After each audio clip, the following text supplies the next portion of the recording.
शीर्षक Beni the brave का साहसिक कार्य। एक बार की बात है, पहाड़ियों और चमचमाती नदी के बीच बसे एक छोटे से गांव में बेनी नाम का एक छोटा लड़का रहता था।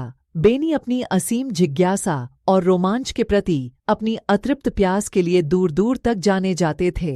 उसकी चमकदार नीली आंखें उत्साह से चमकती थीं और उसके गंदे भूरे बाल हमेशा उसके बाहरी भाग की टहनियों और पत्तियों से भरे रहते थे।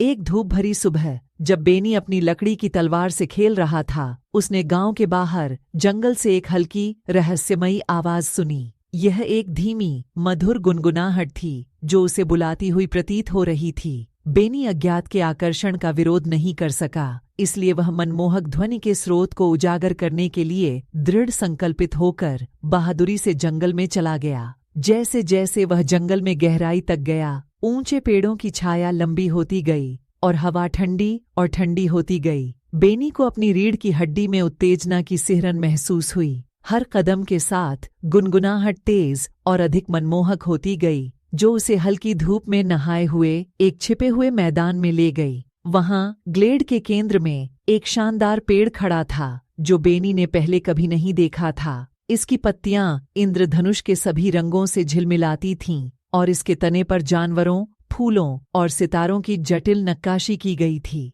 बेनी को पता था कि उसके हाथ सचमुच कोई जादुई चीज लग गई है। जैसे ही बेनी पेड़ के पास पहुंचा, उसने देखा कि उसकी एक शाखा पर एक छोटी नाजुक परी बैठी है। उसके पास गहरे पंख थे जो ओस की बूंदों की तरह चमकते थे और उसके सुनहरे बालों पर फूलों का मुकुट था।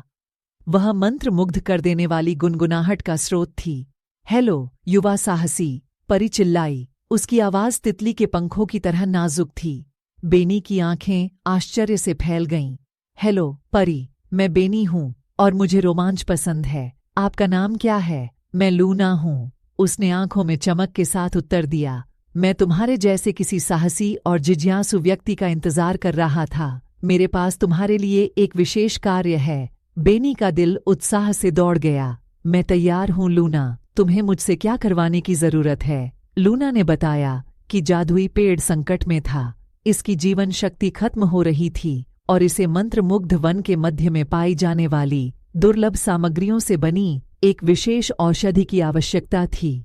बेनी ने उत्सुकता से इस खोज को स्वीकार कर लिया और लूना ने उसे सामग्री इकट्ठा करने के लिए एक छोटी शीशी दी। लूना के मार्गदर्शन से बेनी ने मंत्रमुग्ध वन में गहरी यात्रा की, रास्ते में चुनौतियों का सामना किया और दोस्त बनाए। उन्होंने बात करने वाले जानवरों का सामना किया, एक खोई हुई पिक्सी को उसके घर का रास्ता ढूंढने में मदद की और यहाँ तक कि एक शरारती बौने को भी मात दी। साहसिक कार्य का प्रत्येक चरण उसे दुर्लभ सा खोई हुई पिक्सी को उसके घर का रास्ता ढूंढने में मदद की और यहाँ तक कि एक शरारती बौने को भी मात दी। साहसिक कार्य का प्रत्येक चरण उसे दुर्लभ सामग्रियों के करीब लाता था। अंततः कई दिनों की खोज और बहादुरी के बाद बेनी कीमती सामग्रियों के साथ जादुई पेड़ के पास लौट आया।